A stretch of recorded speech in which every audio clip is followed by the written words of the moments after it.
2025 is here and the job market is changing fast. If you're still relying on traditional sales roles, you're missing out on real opportunities to achieve financial freedom. In this video, I'm sharing 3 consulting deals that helped me scale to over $50,000 a month and why these are the exact deals you need to master to thrive in the new job market, where you can finally leverage your sales skills beyond just taking sales calls. You'll also learn the mindset shifts that will help you transition from a traditional sales role to a high profit, scalable consulting business. So without further ado, let's talk about the first consulting structure. This one is what I like to call the all-in. And what I mean by that is where if you have a client or a really good opportunity, I have one in front of me, for example, it's a colleague of mine that really has mastered Amazon, not FBA, but how to get jobs with AWS. And he's got not only a brand, but a product and proof of concept. And so this is where I would do what I like to call the all-in. And what is the all-in? Well, that means you are going to take this person on just pure performance only basis and or potentially bring them onto a payroll for you.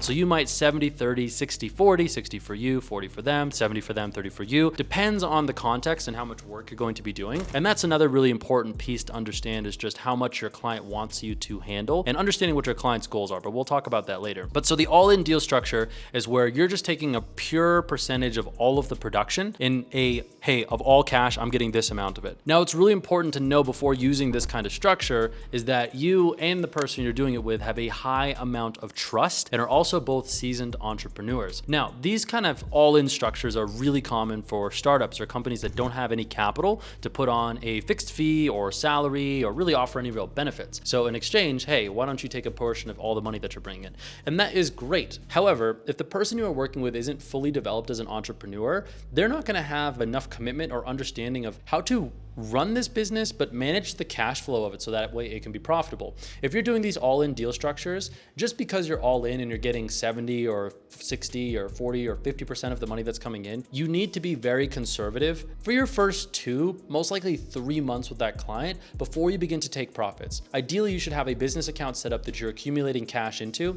and you're using that to reinvest in the business to continue to fuel its growth, especially if you're working on offer launches. So that is the all-in deal structure. That's one of them. Now, that's not the go-to one that you should use, but it is a structure. And towards the end of the video, I'll explain how you progress through them. The second structure is what I like to call the fixed fee top line. So it's a dead giveaway in the name, fixed fee top line. You can probably guess, but what should you charge for a fee and what should your top line be is usually what I get asked. And so this is where you have to do a little bit of math to be able to arrive to that conclusion and actually pitch something that seems fair for you and your client. My favorite fixed fee top line, and just to be really clear, fixed fee meaning you're getting a fixed fee monthly, top line meaning you're getting a percentage of all of the cash that's coming in. My favorite is the 5 and 10. $5,000 a month, 10% of top line revenue or 10% of profits.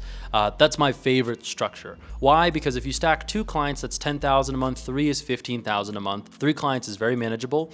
And if each one is doing well, that top line revenue could be an additional $5,000 each. So if you've got 3 clients at $15K, that brings you to 30. If 2 of them are doing an additional 5, that brings you to 20. Worst case, maybe it brings you to, high teens. And that's not a bad income considering the fact that you wouldn't need to take sales calls in most consulting situations. So how do you actually arrive to what your fixed fee and your top line should be? Well, your fixed fee should ideally be a percentage of all of the growth the business will see that you can calculate. Now, how do you calculate the growth of the business? Well, we have it's not covered in this video, but we have a full stack, sales consulting program in that there's a tool we give you called the client diagnosis.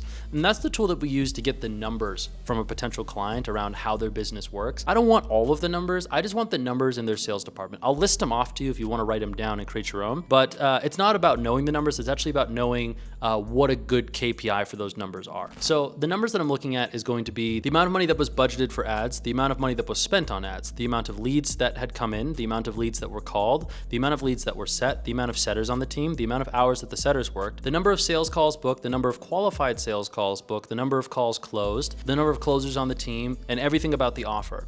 That's not everything, but that's the vast majority of what I'm looking at. And what I want to see is if the marketing is inefficient or the setting is inefficient or the closing is inefficient. And if those are the case and you know the right KPIs for them, well, if you bring them to KPI, you'll very clearly see based off of the math that there is a profit to be had. So for example, if you have a client that's got like a 20% show rate and you bring that up to a 60 or 70% and all of their other numbers stay the same, well, that should in theory produce like an additional, maybe 1.5, 2x cash for the business. And so then your fixed fee could be a percentage of that. So if the business is doing 100,000 a month and you bring that show rate up and you go to 200, well, your fixed fee could be, 5,000 a month or 10,000 a month, something of that nature. So that's how I like to come to fixed fees. Now, profit shares, well, this is one that I don't actually do much math on. I kind of pick a number that I like and I feel is fair. But the way, I guess the math that I will do on is I want to understand what the business owner's profit margins are on the product or whatever it is that they are selling. And it's important that you understand, as a consultant, not only what you're selling, but like how the product becomes profitable. You want to generate profit for your clients, or profit before any miscellaneous expenses that they might have. If you've watched my content for a while, you know that I'm not necessarily a huge believer understander in profits, because you can be profitable and then blow a bunch of money on stupid stuff and be unprofitable. Was it the business fault or was it the owner's fault? That's one that I've actually run into with clients before. But bringing this back home, your top line should be a percentage of all the cash that's coming in or all the profits, so much so that the business is still profitable overall. So if I'm selling a industrial equipment product that has a 15% margin, after all my fees, I might not take 10% of all revenue because that will make the business unprofitable. I might take 1%, 2%, even upwards of 5%. It just depends on how much of the work that I'm doing to generate that revenue. So that's how you do the fixed fee and top line. That's the second structure. Now, once more, I'm not giving you these in a particular order. I'll explain them the proper order in a moment. Now, the third deal structure that I like is what I call a one-time offer service. Some people like to call it build and release. It's where you want to meet with that client and offer them a series of things that you can just fulfill. In a perfect world, this is something you give them that's not a service, so it's really easy to fulfill on. But if you make it a service, that's fine. So for examples that we've actually used is going to be setter placement, charging maybe $1,500 to $2,000 to put in 2 setters and train them for 2 weeks.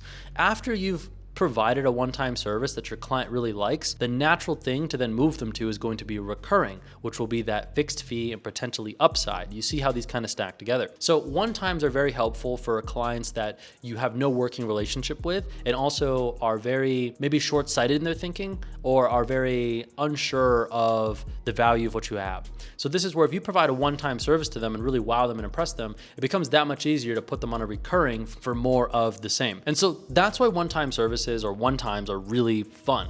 I'm actually in talks right now with a client that I might do a one-time engagement with. Now, how much should you charge for a one-time? Well, you could charge anywhere from $1,000 all the way up to $20,000. I have a client right now that I'm in talks between $15,000 to $20,000 for a one-time. How long should your service take? Well, it depends of how much goes into it. So if you're that full stack, fixed fee, profit share consultant, you might do a lot of things. Those being sales management, being a sales director, marketing management, marketing director, or recruitment coordinator, kind of the 5 things all mashed together in one. And so there's a lot of things that go into that, from potentially building funnels or creating copy and so on and so forth. And so this is where in a one-time service, if you're charging $20,000, you're doing a lot of things for the client. It's very valuable for them. And so that's why you can get away with such high prices. But one-times can be so little as just setter placement or new scripting or one-time coaching calls. And so that's where you can get really creative, and your one-time should lead into that recurring service you're trying to sell them or be a perfect segue into it. So there you have it, the 3 structures: the all-in, the fixed fee, top line, and the one-timer. Now, the proper order to use these to save you confusion is going to be one-time. For people that are true skeptics, don't know you, maybe undervalue or unsure of the value of your service, you can pitch them a fixed fee and upside, but if they're skeptical, don't want to sign, bring them to a one-time and just wow them. From there, you can move them to a fixed fee, or you can move them to an all-in. All-ins are really reserved for those clients that you feel very high conviction for and you see a straight line to cash, meaning it's a client in a business that you understand or a niche that you've worked in before, and there's a clear path for you to monetize and run the whole thing all the way through. So I hope you found this helpful, and if you're wanting more content on how it is that you can become a consultant, get yourself to $50K a month, then subscribe to the channel, check out more of the videos there, and I'll see you guys in the next one that will be recommended right here.